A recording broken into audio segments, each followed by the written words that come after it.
Good evening and welcome.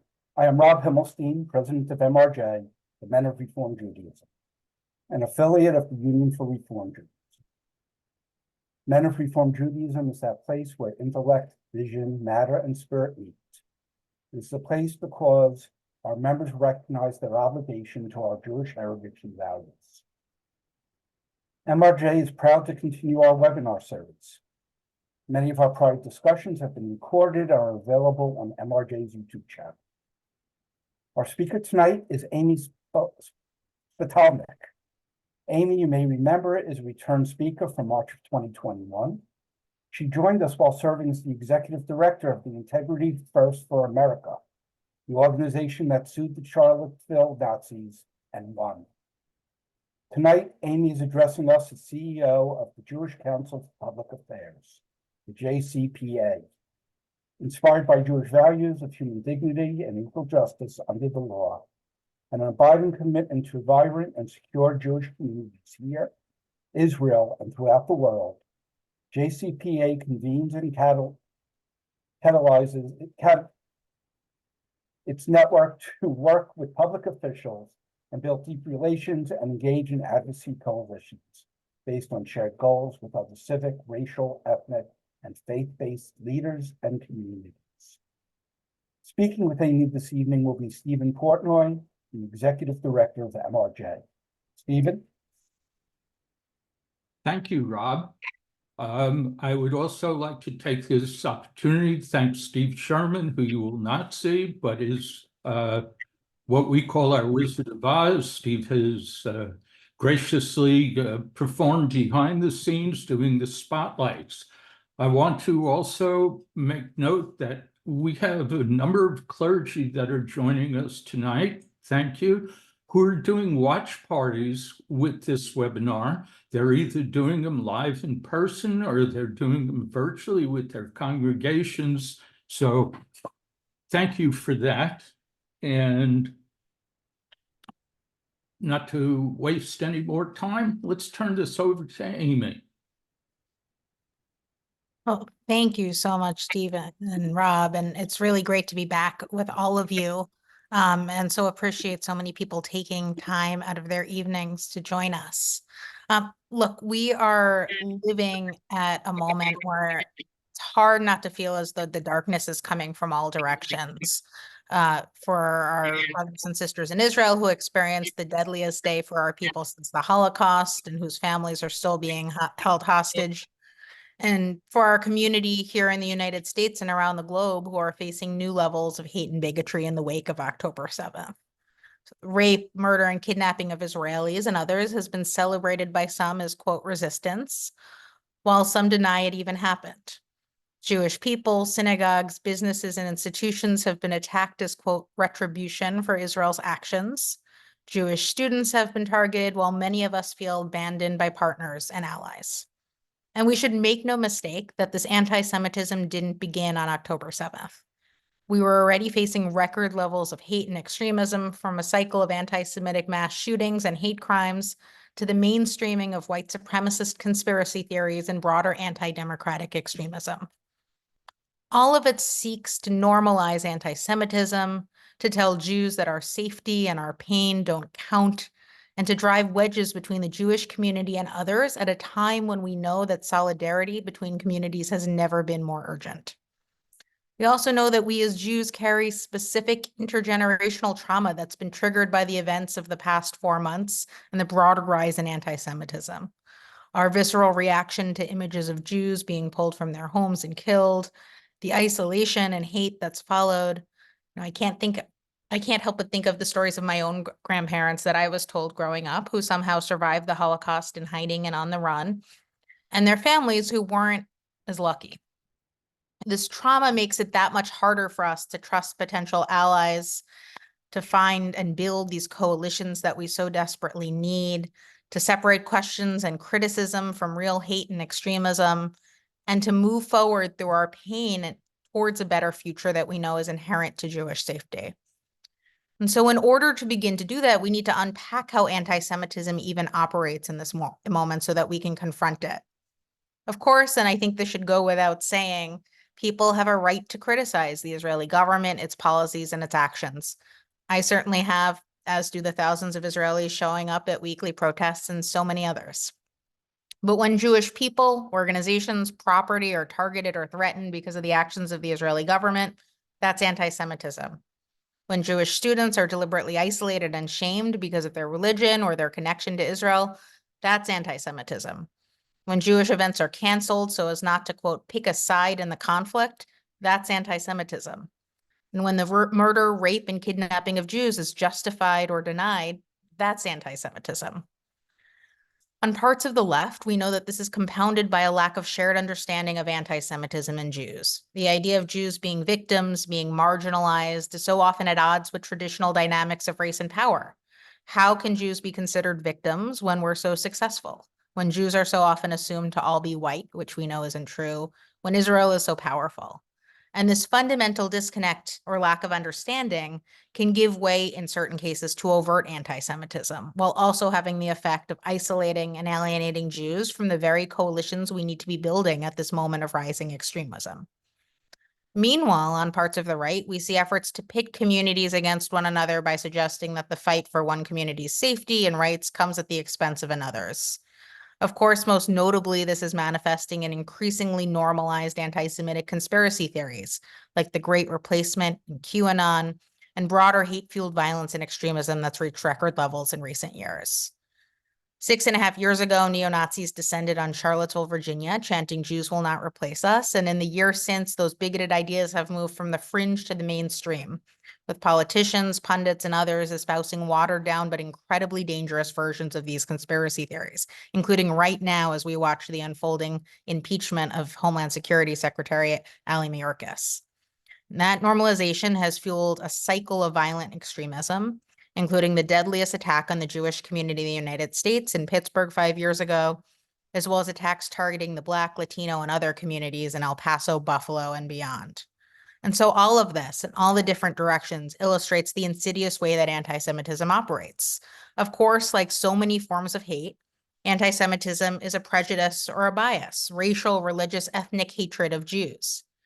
But anti-Semitism also uniquely operates as a conspiracy theory, rooted in tropes, myths, and lies about Jewish power and control, directly intended to sow distrust in our democracy and our institutions.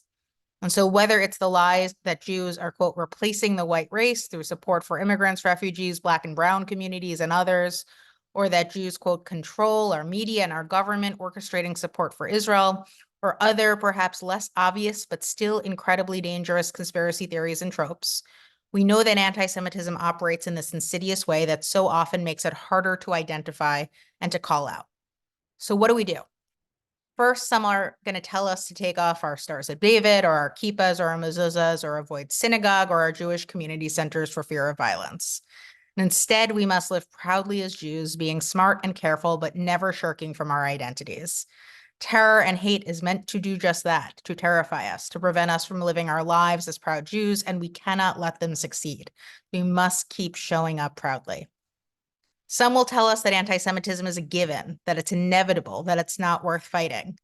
Instead, we keep fighting. We call it out, we educate, we ensure our schools and our governments and our communities are fulfilling their obligations to keep us safe.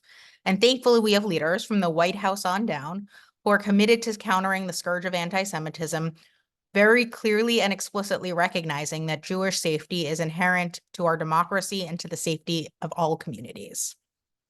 Some are going to tell us to pull back from our relationships with our neighbors, that this is somehow zero sum and the safety of one community comes at the expense of our own. And instead, now more than ever, we must be building bridges between communities because our safety is deeply connected. We need to hold the complexity of this moment and distinguish those who are ignorant or with whom we have legitimate policy disagreements from those who intentionally hate. And we also need to recognize that we as Jews are not alone in our fear right now. The Muslim and Arab American communities have been targeted by horrific hate and violence, including the murder of a 6-year-old Muslim child and the shooting of 3 Palestinian American students. We not only have an obligation to reject that bigotry, but an opportunity to show up in solidarity with one another, even at this deeply painful moment. And some are going to tell us to give up on a better future in which Jews and everyone can live safely and freely. And instead, we need to put everything we have into creating that future. The rise in anti-Semitism and other forms of hate and extremism are symptoms of a broader fraying of our democratic norms and values. But as Jews, we know that we're safest in inclusive, pluralistic societies where everyone is treated fairly and everyone is safe, no matter their religion, their skin color, their national origin, their gender identity, their sexual orientation, or anything else. And so despite our deep grief and trauma in this moment, we need to reject those painting this time as zero-sum, in zero-sum terms. Because we can continue to recognize the humanity of others, including our Muslim and Arab American neighbors, the Palestinian people, and every other community facing pain and grief right now, even as we grapple with our own pain and grief. We have no option but to find a path forward, to continue building bridges and coalitions wherever possible, and to keep advancing the inclusive democracy that we know is inherent to our own safety and the safety of so many others. This isn't easy. The most extreme voices are working overtime to extinguish our light, to pit our communities against one another, to make us feel alone at every single turn. But the only path forward is through right now. We must keep showing up as Jews and for each other, living proudly and Jewishly, fighting for our community, for all communities under threat, and for the inclusive multiracial democracy that we so desperately need here. Thanks so much.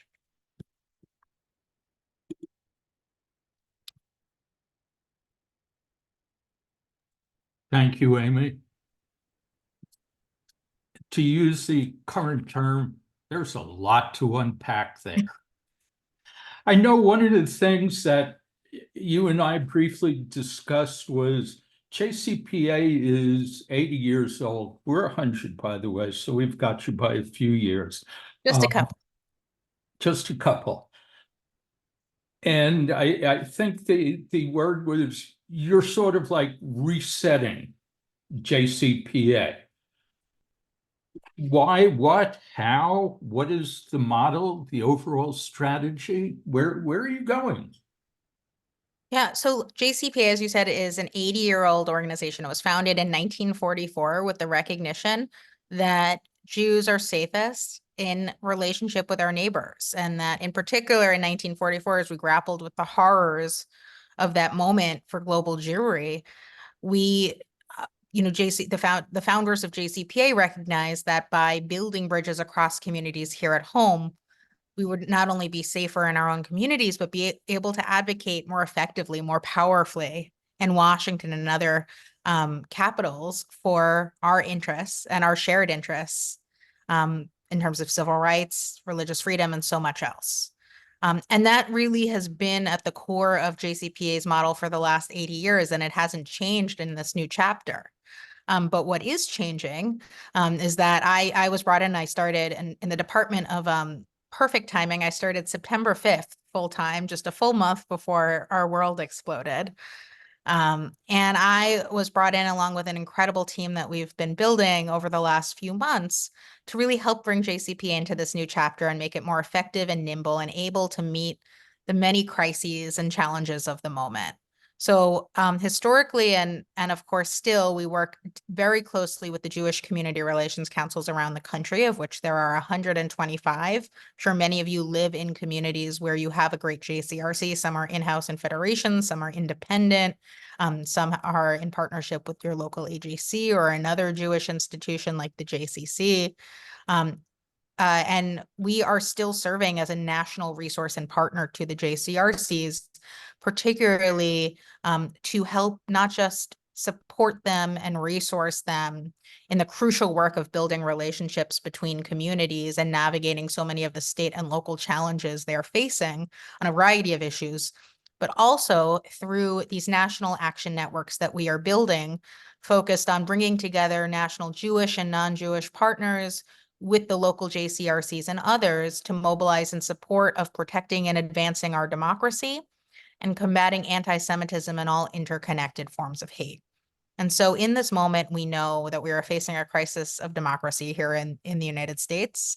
And the ways in which anti-Semitism is used as both a tool in that broader rise in anti-democratic extremism, as I described, the conspiracy theories and tropes that are intended to sow distrust in our democracy, and the ways in which we as Jews are safest in inclusive multiracial democracies think are very clear to us. And so how we can support policies from fighting extremism and disinformation, including on social media through media and digital literacy, supporting voting and civil rights, combating book bans, curriculum bans, or other attempts to utilize curriculum in different forms to advance bigotry, discrimination, or hate, ensuring that we as a community are engaged civically and protecting and engaging around our elections is critical for Jewish safety and for the safety of so many others.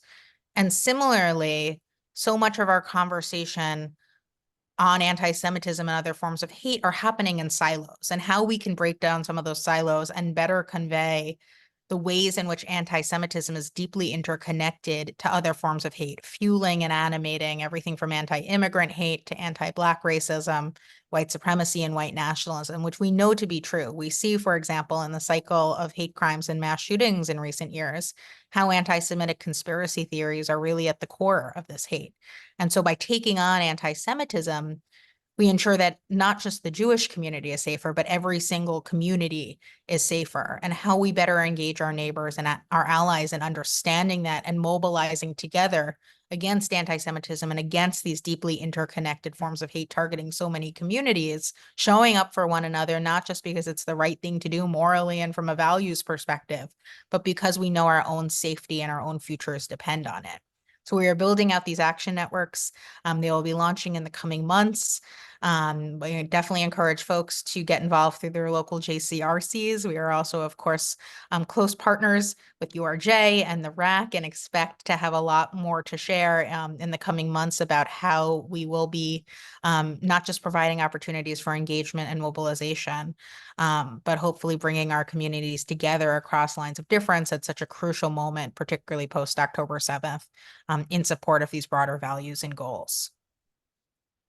Okay, so since you brought up URJ and the Religious Action Center, we tend to use a lot of initials, and sometimes it's not the greatest thing to do. URJ, Union for Reform Judaism, probably most people are aware of that, but the RAC, Religious Action Center, and that leads me to my next question. In this moment, then, what does allyship look like to you? It's a great question. And look, I think many of us felt a deep visceral pain on October 7th when the reaction in certain corners, particularly in some corners for the progressive community and otherwise, felt like it effectively ignored the pain and the grief so many of us were grappling with in that moment. The fact that we saw the deadliest day for our community since the Holocaust, undeniable accounts of not just murder and kidnapping, but of course, rape and sexual assault and so many other heinous atrocities. And in certain spaces, rather than expressing condemnation or concern, we of course very quickly saw the conversation pivot to calls condemning Israel before its military action even really began. And so it's no surprise that many of us our instincts are to sort of retreat to places of deep pain and grief and feel like we are totally abandoned and isolated. And that's true in certain places. We certainly have felt that. But I also think it's crucial to recognize that many people actually did show up for our community in key ways in those moments, whether they are elected officials, of course, from the White House on down, who made crystal clear that what happened was not only unacceptable, but they would stand with the Jewish community and with the people of Israel in this pain and this grief and in responding to it, to state and local elected officials around the country, thanks to the great work of JCRCs and others, to many leaders, whether they be Black civil rights leaders or others, interfaith leaders, who were among, I will say, some of the first calls I received, some of the first calls I know many of my colleagues received, or the people who were speaking out against Hamas's atrocities, like Reverend Barber and many others who wrote beautiful pieces in the aftermath. And so, there's a lot to grapple with as we think about the reaction to October 7th, and a lot to be frustrated, angry, and heartbroken about. But also, I think it's important to understand those who did show up for us. And now, as we are 4 months into past October 7th, 4 months into the war in Gaza, we as a community need to really, I think, do some level setting and understanding around what we expect from our allies in moments like this. Because our allies, our partners are never going to say exactly what we might say in certain cases, but we can also have some baseline expectations in terms of what we hope our friends and our partners say in moments of deep pain and grief for our community.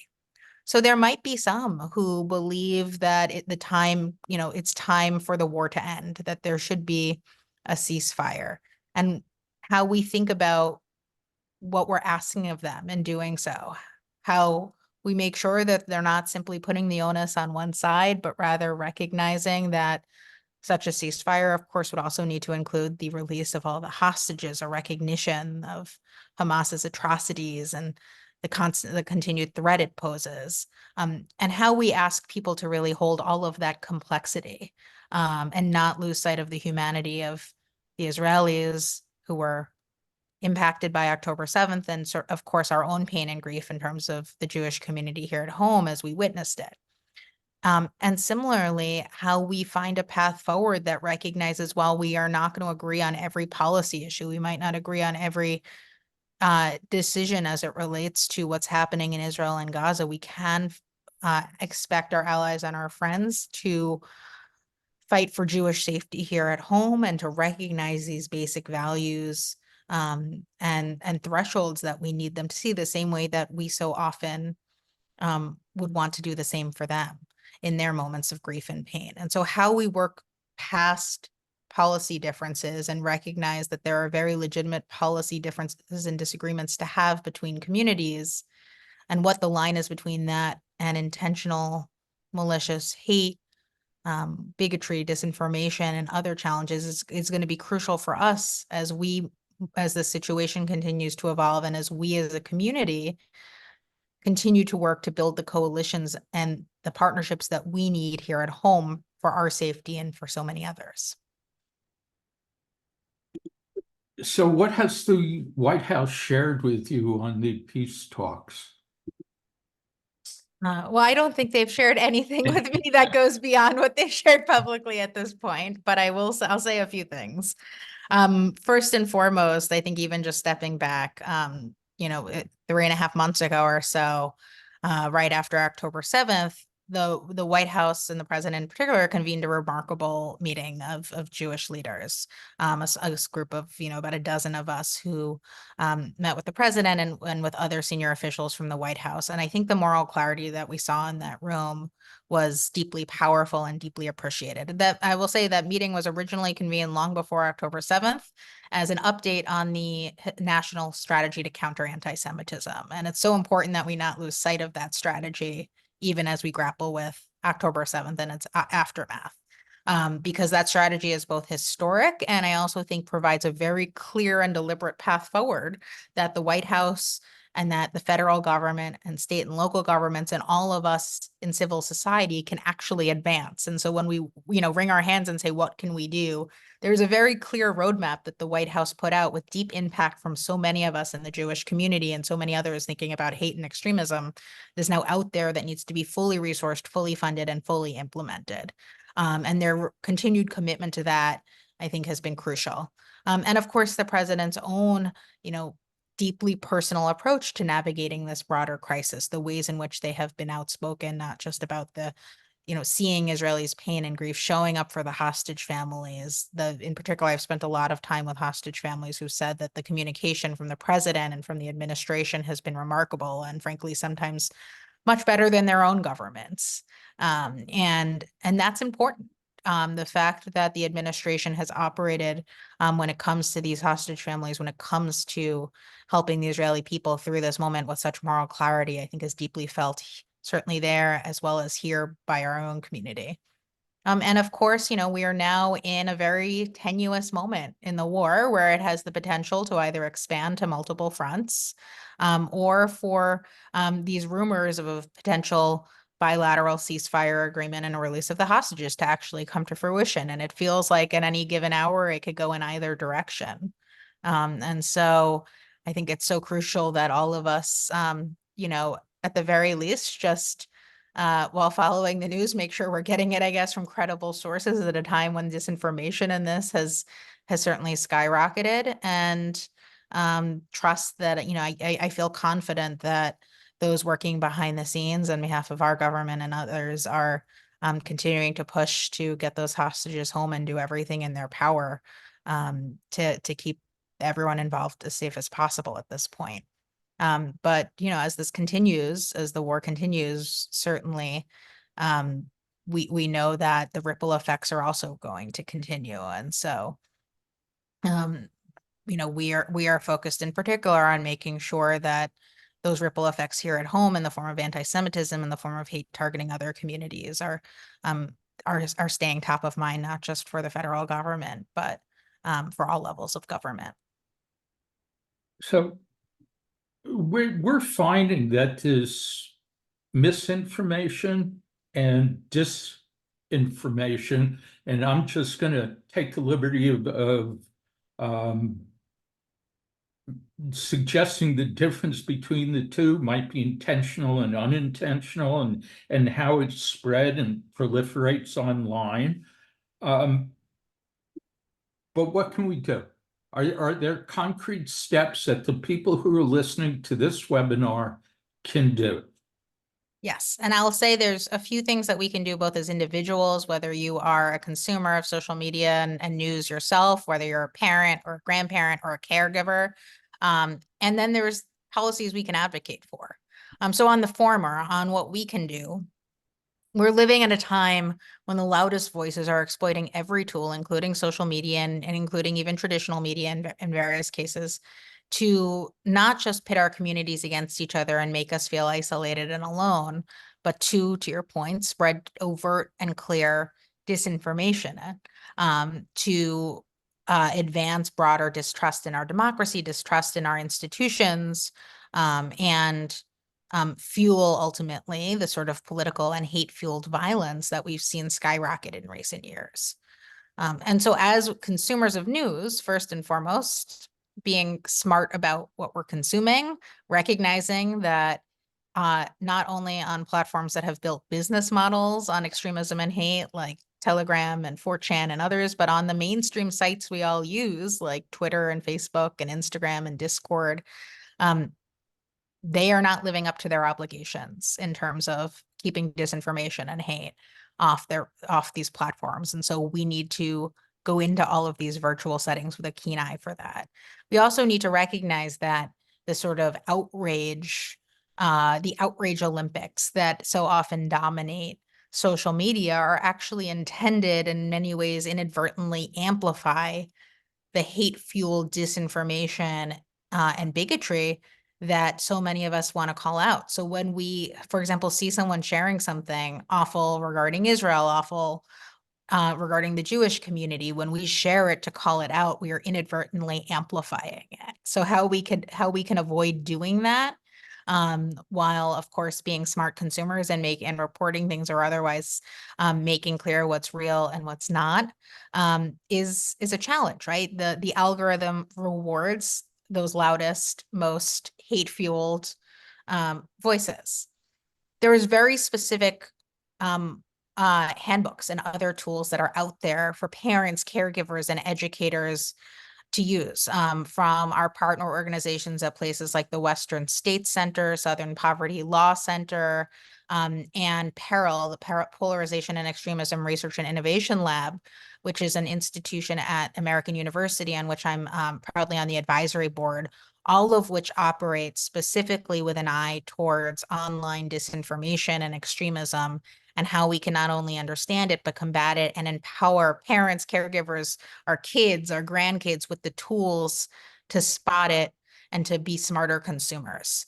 But we obviously can't do this alone. This should not fall exclusively on parents and kids and grandparents and teachers to be sort of playing whack-a-mole here. There's also specific policy solutions that we can advance, including media and digital literacy, ensuring that we're teaching our kids in school, and frankly, those of us who are adults as well, ways to be smarter consumers of news so that we are not simply relying on our own gut and our own instincts in what we're consuming. And of course, ultimately holding social media sites accountable, because despite claims about free speech protecting the hate and the disinformation online, the First Amendment, of course, does not require any of these platforms to give license to extremism and false information or other dangerous language, because they are private spaces with their own codes of conduct that they so often allow to be violated. And so there's both the personal steps we can take as consumers, as parents and others, and there's the policy solutions that we need all levels of our government to be considering when it comes to actually teaching how we are smart consumers of the news and putting pressure on the social media companies to do the right thing. I'd like to go back to the White House meeting for just a moment. The international definition of anti-Semitism, was that part of the discussion, and is that included in what the president has proposed? Well, the White House and the White House anti-Semitism strategy, which came out in May, as some of you who follow the news around this closely might remember some of the news coverage at the time. And I think, frankly, the White House strategy handled this quite well in a way that many stakeholders felt great about. It first and foremost made clear what anti-Semitism is, separate and apart from these definitions that so oftentimes get caught up in the debate around and end up becoming excuses not to actually do something about anti-Semitism because we're arguing about how we debate it. And so the White House specifically included language that I think is some of the smartest, pithiest language explaining anti-Semitism, that talks about how, again, it's not just simply a form of racial, ethnic, and religious bigotry, but also a conspiracy theory intended to sow distrust. It's in the White House strategy. I would encourage folks to check it out. And then the strategy, of course, specifically references the IHRA definition of anti-Semitism, the International Holocaust Remembrance Association definition of anti-Semitism, and also points to the fact that there are other definitions that might be complementary and helpful to this, including the nexus definition, which is a newer definition that specifically seeks to sort of parse out the lines between criticism of Israel and where that turns into overt anti-Semitism. And so the White House strategy ultimately, I think, included a ton of language that doesn't just navigate the perhaps highly contentious nature of the conversation over these definitions, but actually provides very real language about what anti-Semitism truly is, which is the most important thing. So I must admit that I am familiar with the IHRA, but I think you just mentioned Nexus. Yes. I am not familiar with that. Would you familiarize me? And Yes, and I don't want to purport to be an expert in Nexus. Nobody's holding you to it. But the Nexus definition was created, and a number of folks, including I think a number of folks involved with the reform movement, are involved in different ways. Specifically seeks to help people parse out how to better understand what the line is between criticism of Israel and anti-Semitism. And certainly in this moment, the more resources and tools that we can have to do so feels important. And so while, JCPA has historically used the IHRA definition, the White House strategy, of course, the fact that it pointed to these other definitions and their potential usefulness, I think is just generally something that reminds us there are many resources out there, and these issues are as challenging as anything. And the more folks we have thinking about how to navigate this smartly and coherently, the better. Okay, so that was going to be a follow-up question. The difference between anti-Semitism, anti-Zionism, where that line can be drawn, but I'll leave people to research that on Nexus at the moment. Only the easiest questions of the moment you're asking. Yes. So let's segue a little bit. On your website, you have a number of issues that are for discussion by JCPA, I think is what the headline was, and one of them was democracy and voting rights. What's that about? Where are you? Yeah, so we in particular, we are now building out an action network focused on protecting and advancing democracy and working with our partners, including our partners at the RAC, our partners at NCJW, and our partners in the civil rights community, like the Leadership Conference on Civil Rights, of which we're a proud member, who have really been doing critical work to defend the right to vote. And this is important because, first and foremost, fundamental Jewish values of justice, social justice, equity, and so and knowing that our neighbors deserve every opportunity to exercise their fundamental civil rights alone. But also, of course, we know we as Jews are safest and inclusive societies where everyone is able to fundamentally access their rights, and that assaults against one community's rights so oftentimes lead to assaults against others.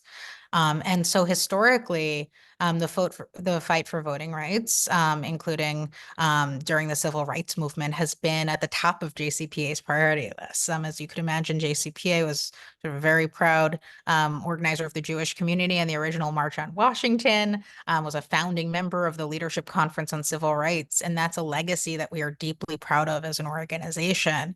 That as we enter this moment, as we're seeing direct assaults on voting rights, including efforts to gerrymander and otherwise make it harder for Black Americans and others to access the ballot box, we know that it is not only the right thing to do to mobilize to oppose those efforts and to make sure that folks can access the ballot boxes as effectively and easily as possible, but also that our own rights and safety are tied up with the sorts of inclusive societies equal access to the ballot box is part of.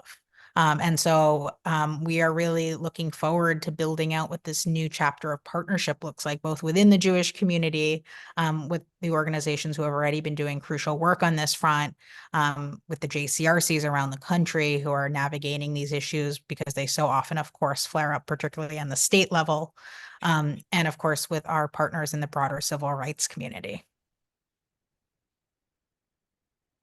So I should expect to see JCPA and Every Voice, Every Vote getting together with the RAC.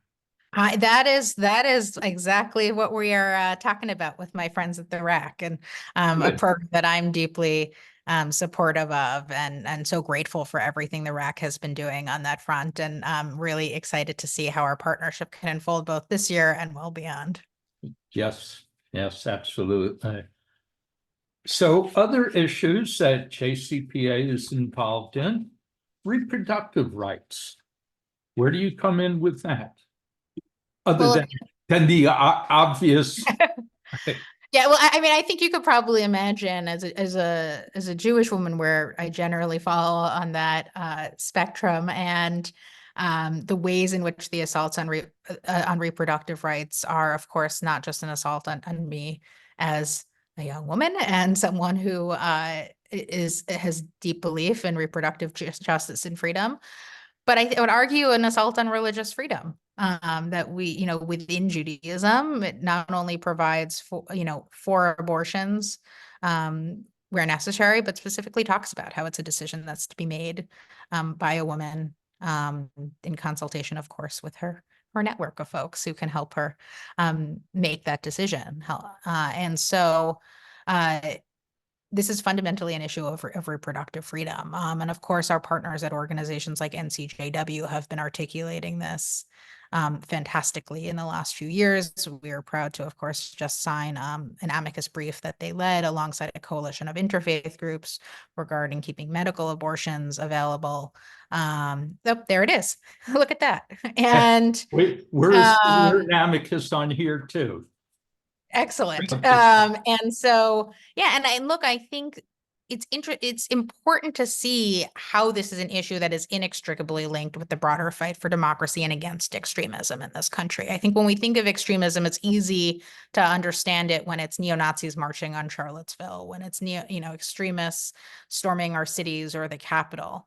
But that goes hand in hand with a broader normalization of extremist policies and rollbacks of rights that cut to the core of our fundamental democratic norms and values. And when you see people in states around the country turning out to reject anti-abortion ballot initiatives, when you see the fact that the vast majority of Americans support reproductive freedom and reproductive freedom, we know that this is an issue of democracy. And so through these action networks, I see us working closely with NCJW, with other national reproductive rights organizations, to make very clear that this is an issue of religious freedom and of course, justice and democracy. And that has always been part of, JCPA's policy agenda in recent years. And we're so fortunate to have partner organizations who have been really taking the lead on that, and us working with the JCRCs in states where this is playing out in very real, challenging ways, helping bridge the national and the local. Well, unfortunately, anti-Semitism is the topic of the day, the month, the year. I know that you and More in Common recently conducted a poll about anti-Semitism, both pre and post October 7th. You share some of your findings? Absolutely. So we worked with a fantastic organization called More in Common, as you mentioned, which specifically seeks to combat polarization, combat extremism by understanding where Americans actually are. And specifically, we were I was working on a project with them, and we happened to be out testing opinions on anti-Semitism in September, just before October 7th. And so when October 7th happened, it was clear it would be very important to understand if and how October 7th and its aftermath changed American opinions as it relates to Jewish safety and hatred of Jews. And so what we knew is that going into October 7th, in general, there is broad concern about anti-Semitism. As I mentioned earlier, the loudest voices so often make us feel like we are alone, like we're isolated, like no one cares about our safety or our pain. But the vast majority of Americans specifically understand anti-Semitism as a very real threat, not just to Jews, but to our democracy and to our society writ large. Before October 7th, I will say that specifically this survey found that understanding, that recognition of anti-Semitism as a real threat was generally higher among Democrats than it is among Republicans. What happened after October 7th is that we saw those numbers even out a bit. Democrats' understanding of anti-Semitism remained enormously high and even increased by a few points, and Republicans was brought up nearly to the same level, finding that strong majorities of people in both parties see anti-Semitism as a major concern, that this is true among all age groups, although of course among the youngest Americans that number is slightly different, as we've seen in many other polls, and that in general many people understand anti-Semitism, again, not just as a problem, but as something that is directly connected to our democracy and to their own safety. And other data, other research over the last 2 months in particular, affirm that even among the youngest Americans, when we talk about anti-Semitism as a threat to their own personal safety, to our democracy, to our society, they understand the ways in which it's a crisis. And so, again, really, this is a message that's at the core of the work that we are doing at JCPA, helping folks understand that the fight for Jewish safety isn't just because Jews deserve to live safely and freely, but it's also existential to their own safety, because hate fuels other hate and intentionally seeks to pit our communities apart against one another, and sow distrust in our democracy. Following up on younger adults, teens, how do we, as parents, grandparents, speak to them about anti-Semitism? And let's go even younger, into the K through 12. How do we tell them? How do we explain to them the world and basically how to look out for themselves, I suppose is the way to put it? Yeah. Well, Well, look, I think this is the question of the moment, right? I think this was true before October 7th, and we know it's even more true after October 7th. And there's been a number of surveys and polls, again, both that predate October 7th and follow it, that tell us that the biggest challenges when it comes to anti-Semitism are among the youngest the youngest Americans. Um, and this is, in some ways even removed from ideology and more so finds age to be the biggest determining factor. Although, of course, some of these polls have particularly talked about the ways in which, of course, these ideas are entrenched based on ideological factors as well. A few things. I think first and foremost, we know that some polls have shown that particularly among Gen Z, the youngest Americans, that is where the proportion of sympathy for Hamas compared to Israel is highest, even though in general, majority of people still support Israel over Hamas, which should be the bare minimum. And even before October 7th, we saw in particular how disproportionate numbers of younger Americans, including and especially teens, believe in broader anti-Semitic conspiracy theories, things like the Great Replacement and QAnon. And for those who spend in an inordinate amount of time on social media, a higher level than average on social media, that number increases even further. So we know precisely where one of the biggest problems is, that among these youngest youngest Americans who have in many ways been raised on social media and are consuming their news in that way, as opposed to many of the sources those of us in older generations might get our news from, are of course being shaped by some of the disinformation, hate, and extremism on social media, whether it's TikTok or Facebook or Twitter or something else. And so this tells us that, one, how some of the solutions we talked about earlier, media and digital literacy, accountability for social media platforms, and empowering parents, caregivers, teachers, and others to actually engage our younger people in understanding what they're consuming online is crucial. And if we can't rely on the social media companies, we need to make sure that both government and parents and caregivers are doing everything in our power. And this is true in not just in terms of, the general population and those who might be susceptible to anti-Semitism and other forms of hate, but of course, how we protect our own kids as Jews from encountering and inadvertently getting caught up in anti-Semitism online, and the trauma that tends to compound. In particular, we did a webinar at JCPA with our partners at the Center for Countering Digital Hate a few months ago with Imran Ahmed, who's the fantastic CEO there. And Imran and I talked specifically about tactics that we can use, parents, caregivers, consumers of news ourselves, to better navigate this hate and extremism online, and I would argue off, because the lines between those two spaces are increasingly blurred. So do you think that anti-Semitism today operates differently than in the past? Other than social media, which we're all aware of? Yeah, anti-Semitism is both rooted in the same age-old tropes and conspiracy theories that have been around for millennia in certain cases, and they have new concerning twists on them. Of course, a lot of the conspiracy theories around Jewish power and control, and around money, of course, go back to the Middle Ages, if not long before. Blood libel and other ideas where you see these, you see this particularly manifesting in some of the conversations around Israel right now. Um, Again, age old. And then, of course, more modern anti-Semitism rooted in the protocols of the Elders of Zion, and other direct anti-Semitic propaganda that is very much rooted in this idea of a Jewish cabal or conspiracy controlling things.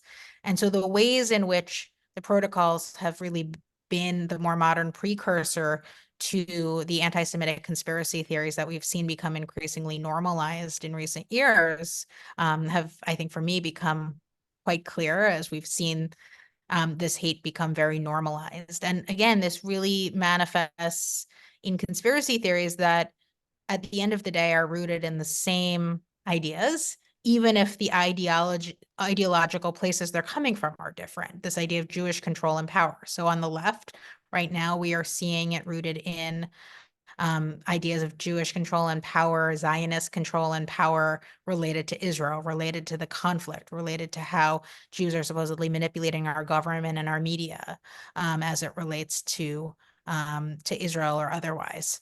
And on the right, we see it in these replacement and QAnon and other conspiracy theories that are obvious and explicit when it's neo-Nazis with torches or others, or, white supremacist walking into a synagogue, but has become, of course, increasingly normalized in our politics and society. And we see, dozens and dozens of elected officials, including 30 some odd members of Congress, who are espousing invasion and replacement rhetoric and talking about George Soros and other Jewish figures in the context of, say, impeaching, as I mentioned earlier, the Homeland Security Secretary, Mayorkas, who, by the way, happens to be a Jewish man, for his supposed support for the invasion or replacement of the American people by immigrants. And so we need to be clear-eyed about this, that in some of these cases, it is obvious and it is easy to call out when it's something like Charlottesville.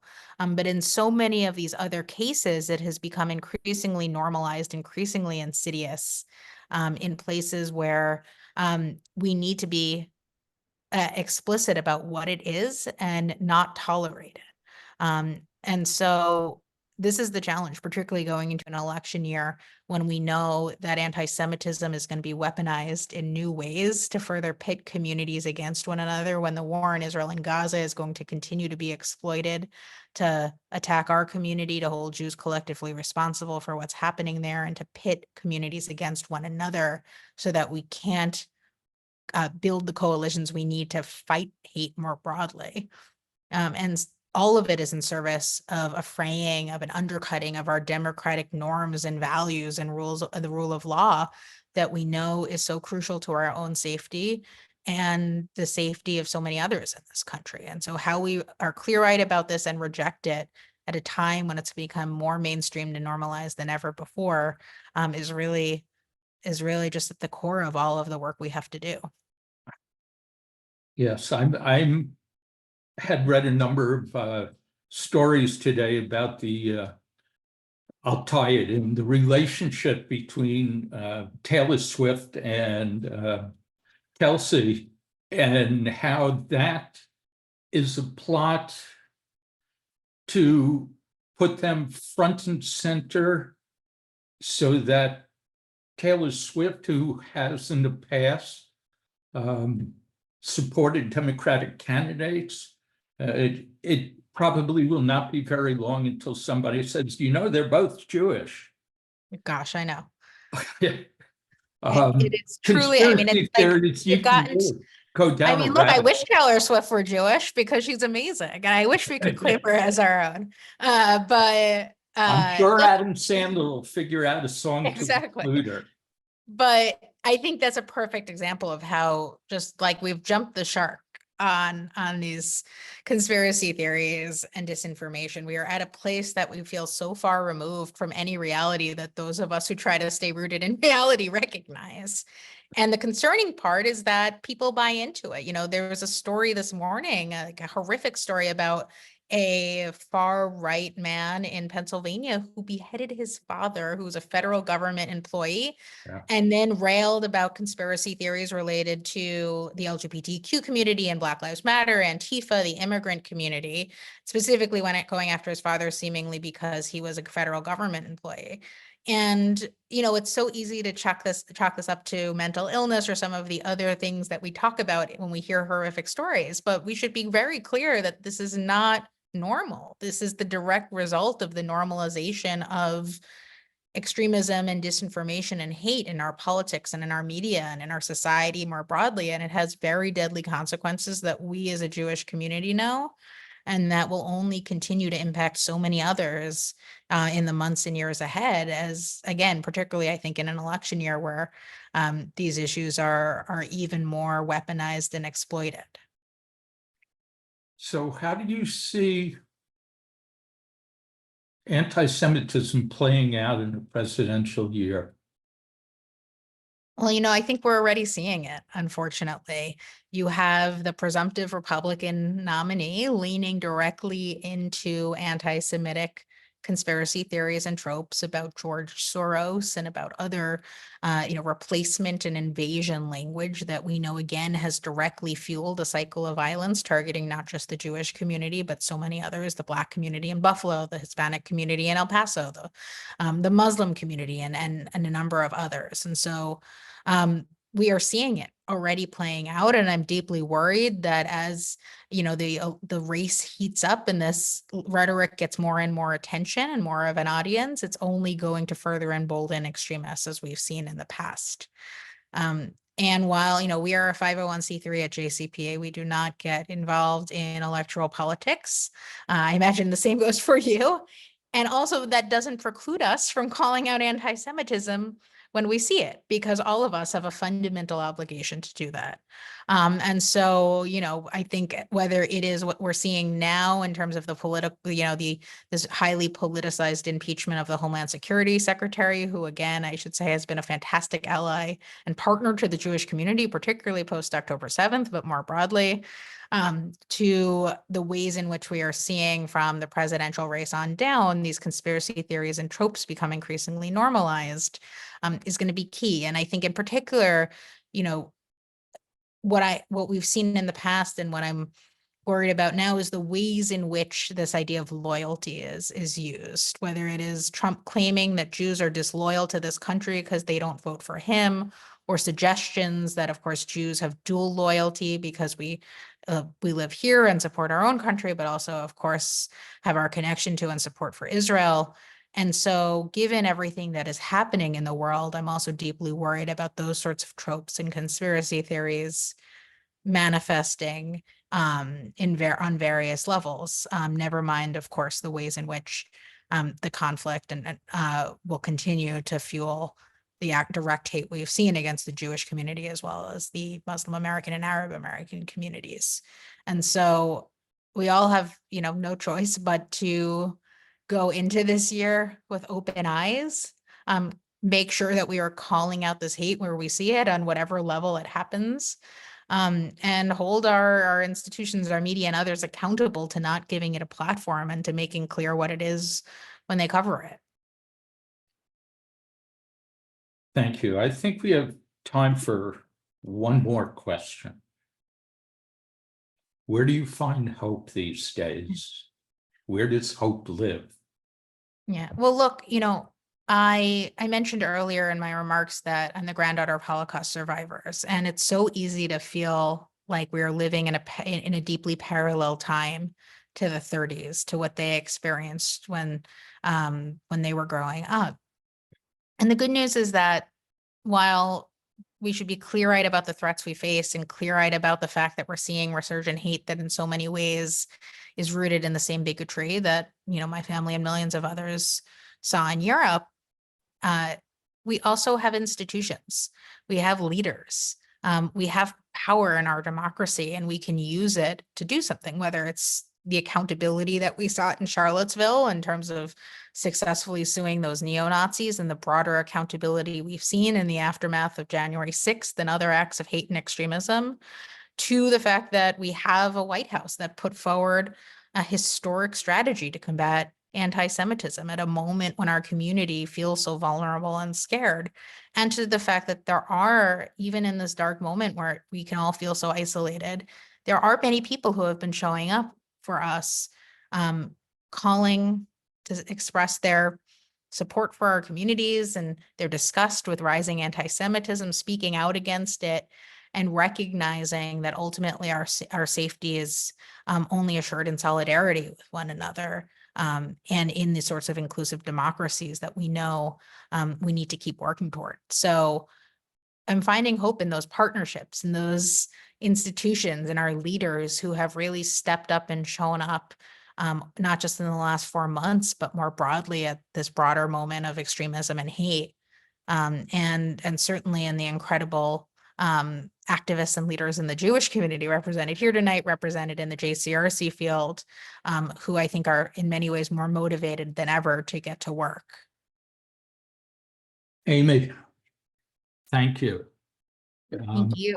I'm glad we ran into each other at the AZM meeting, and I look forward to working together with you in the future, particularly as our paths cross with the URJ and the Religious Action Center.